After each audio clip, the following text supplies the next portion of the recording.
Dewan juri sadari bahwasanya argumen yang telah disampaikan oleh tim proposisi itu salah. Dua alasan mengapa pembingkai tim proposisi itu salah. Yang pertama diantaranya, tim proposisi membingkai masalah seolah-olah ketidakmampuan akademis calon pemimpin adalah akar penyebab krisis publik. Mereka menyederhanakan masalah dengan mengatakan kandidat harus lulus tes agar kompeten.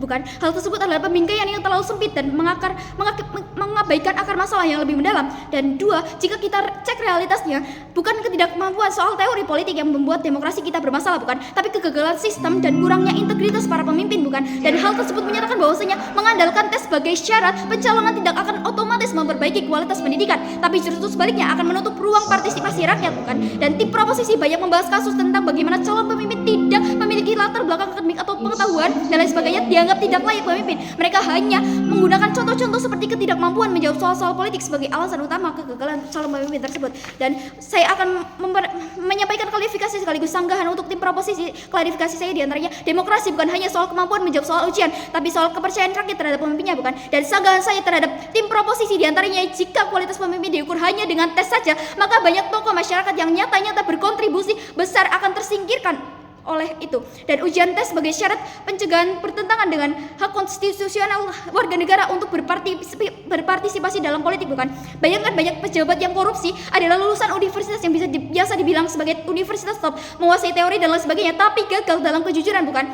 Maka kompetisi akademik tidak bisa menjadi tolak ukur utama dalam hal ini. Dan Donald Trump yang biasa disebutkan oleh tim proposisi saja telah menunjukkan bahwa pemimpin yang Donald Trump merupakan pemimpin yang memiliki pengetahuan dan ekonomi dan lain sebagainya, itu telah mengkhianati oleh rakyat juga, telah berkhianat oleh rakyat. Tes seperti itu justru akan mengurangi tes hak konstitusional warga negara untuk mencalonkan diri, bukan. Dan justru dilihat dari status quo yang bermasalah saat ini, kita tidak boleh menambah hambatan baru yang diskriminatif, bukan. Dan 3 setup yang berjalan pada sisi saya diantaranya, yang pertama, demokrasi sejati berdiri atas hak setara, bukan tes akademik. Demokrasi pada dasarnya memberikan hak yang sama pada setiap warga negara untuk memilih dan dipilih, bukan. Dan hal ini menjadikan demokrasi kehilangan unsur kesetaraannya dan berubah menjadi sistem yang hanya bisa dilihat diakses oleh kalangan tertentu saja, bukan. Dan yang A, banyak pemimpin besar dari masa lalu yang tidak lahir dari ruang kelas yang ada dan lain sebagainya.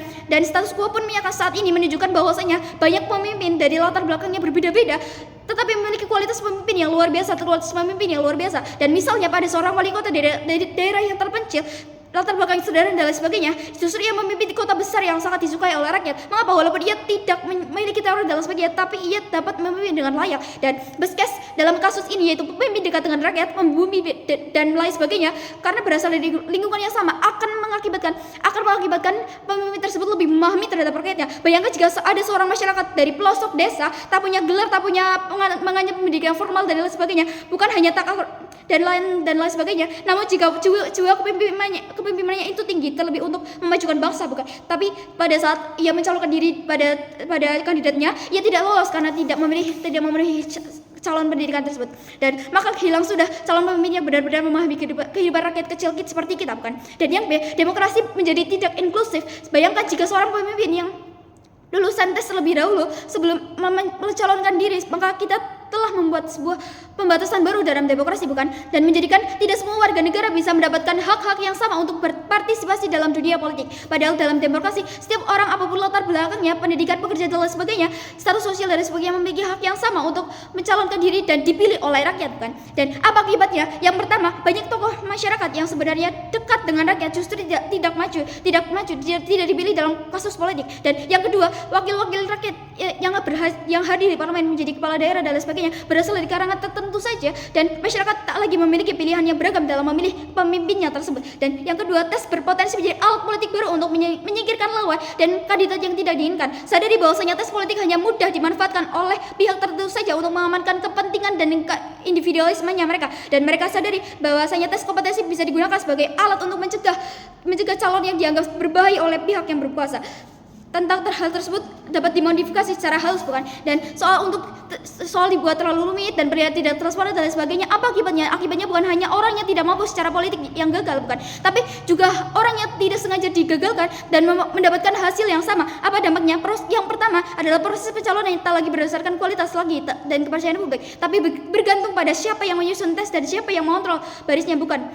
Dan yang kedua, demokrasi menjadi rusak secara perlahan, menunjukkan bahwasanya hal ini mungkin terlihat transparan dan ilegal, tapi faktanya penuh dengan manipulasi yang dibalik layar tersebut. Betapa demokrasi akan kehilangan maknanya jika satu-satunya yang dianggap pantas untuk memimpin hanya mereka yang bisa lulus dengan ujian yang bagus saja. Dan sadari bahwasanya banyak warga negara yang secara moral, sosial, kepemimpinan dan lain sebagainya justru tidak mencalonkan diri dari politik. Kenapa? Karena apa? Karena yang pertama tidak memiliki ijazah tertentu, yang kedua yang utama tidak mempunyai pendidikan administratif yang telah disebutkan oleh Mas ini. Bayangkan di daerah seperti Papua atau daerah lain dan sebagainya, kepala desanya mungkin bisa dianggap sebagai bisa memimpin dan telah dipercayai oleh rakyat, padahal tapi mereka tidak bisa menjadi bupati dan lain sebagainya, padahal mereka punya jiwa kepemimpinan dan lain sebagainya, sudah terpercaya oleh masyarakat, tapi ia gagal karena tidak memiliki tas administratif yang telah disebutkan oleh Mas pada hari ini.